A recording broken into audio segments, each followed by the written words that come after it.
friends, welcome back to my channel Devos Blog. আজি আমি এটা নতুন জায়গালৈ যাব বিচাৰিছো। শোণিতপুৰ জিলাত থকা এটা ঐতিহাসিক টুৰিষ্ট স্পট বা পৰ্যটকস্থলী নাগশংকৰ মন্দিৰলৈ যাব বিচাৰিছো।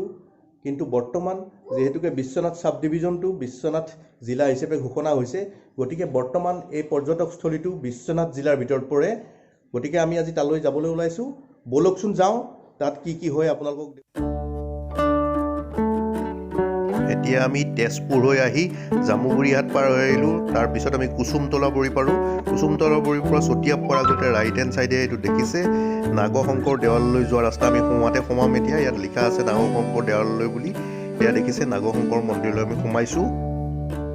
নাগশংকৰ মন্দিৰটো তেজপুৰ চহৰৰ পৰা পূব দিশত বিশ্বনাথ চহৰ পোৱাৰ 15 কিলোমিটাৰ আগত অৱস্থিত।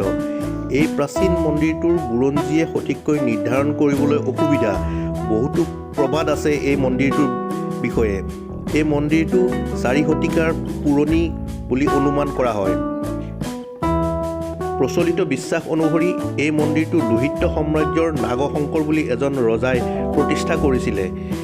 নাগশংকৰ ৰজাই 378 শতিকাৰ পূব কামৰূপ পুৰণি অসমত ৰাজত্ব কৰিছিলে।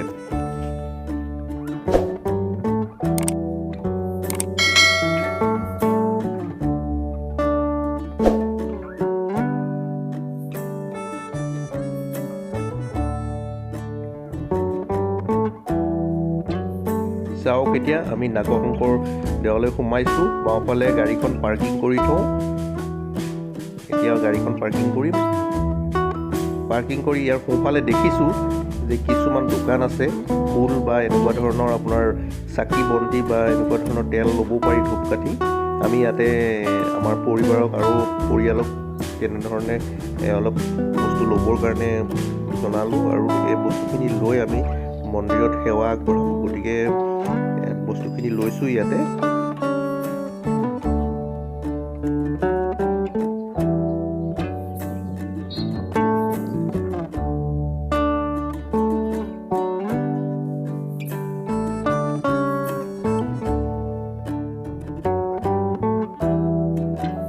এতিয়া আমি মন্দিৰৰ ভিতৰলৈ সোমাইছোঁ।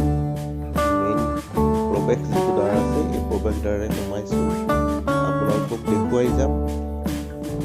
মোৰ যিখিনি ডিষ্টিংছ হয়, মই সকলোখিনি যিখিনি জানো সেইখিনি আপোনালোকক ক'বলৈ যত্ন কৰিম। সোঁফালে এটা সৰু মন্দিৰ আছে। আহক এই মন্দিৰটো কি মন্দিৰ আমি চাই যাওঁ। এইটো শ্ৰী শ্ৰী গণেশ মন্দিৰ নাগশংকৰৰ সোঁহাতে আছে। এইফালে অকণমান নাৰ্চাৰী পুলি ৰোৱা আছে। চাৰিওফালে দেৱালয়ৰ ৱাল বাউণ্ডেৰী দিয়া আছে। এইখিনিত অলপ গছ ৰোৱা আছে। দূৰত এয়া দেখিছে আপোনালোকে মন্দিৰটো আছে। অন্য এটা বিশ্বাস অনুসৰি এই মন্দিৰটো মহাৰাজা নাগমত্তৰ দিনৰ প্ৰতিষ্ঠা কৰা হৈছিলে। প্ৰভাৱশালী অসমৰ এজন ৰজা আৰিমত্তৰ অন্য এটা নাম আছিল নাগমত্ত।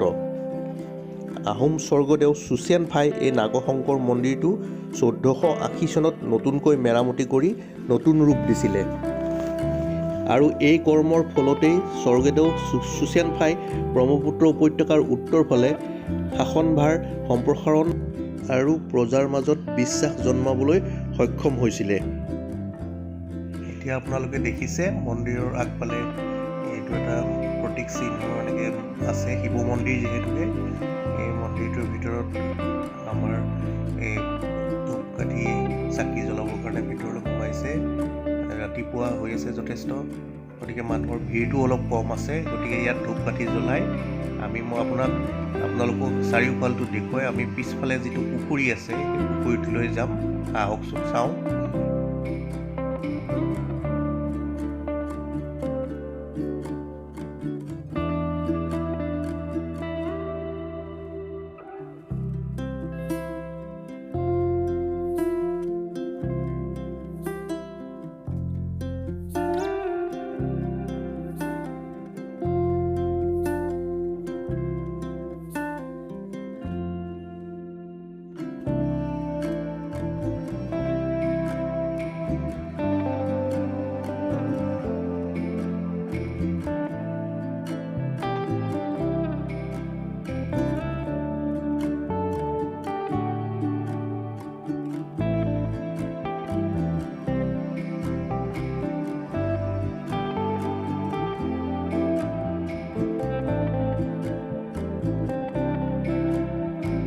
এতিয়া দেখিছে মই সম্পূৰ্ণ মন্দিৰটোৰ পিছফালে যিটো বিখ্যাত পুখুৰীটো আছে এই পুখুৰীটোৰ ফালে আহিলোঁ। আমাৰ লগত যিসকল আহিছিলে সকলোবিলাক আহি ইয়াতে আপোনাৰ যিখিনি কাছ আছে কাছক খাদ্য দিয়াত ব্যস্ত হৈ আছে। ইয়াত নিৰ্দিষ্টভাৱে ইয়াত কল দিবৰ কাৰণে অনুমতি আছে, গতিকে কাছক কল দিব পাৰি। এতিয়া অৱশ্যে ঠাণ্ডাৰ দিন কাৰণে বেছিকৈ নাই ওলোৱা, তথাপিও আপোনালোকক দেখুৱাইছোঁ মই যিখিনি ওলাই। দেখিছে ইয়াত 100 বছৰৰ ওপৰৰ অধিক বয়সৰ কাছ আছে, প্ৰায় 50ৰো অধিক প্ৰজাতিৰ বেলেগ বেলেগ কাছ আছে আৰু বিভিন্ন মাছ আছে। এই কাছবিলাক মানুহে বিশ্বাস কৰে যে এইবিলাক ভগৱানৰ ৰূপ, গতিকে ইয়াত কাছ মৰা নিষিদ্ধ আৰু এনেও চৰকাৰী নিয়ম মতে কাছক কোনো অনিষ্ট কৰিব নোৱাৰে, গতিকে এই কাছখিনি ইয়াত সংৰক্ষণ হৈ থাকে। আজিৰ ভিডিঅ'টো চাই কেনে পালে জনাব। ভিডিঅ'টো চাই ভাল পালে লাইক, কমেণ্ট, শ্বেয়াৰ আৰু ছাবস্ক্ৰাইব কৰিবলৈ নাপাহৰিব।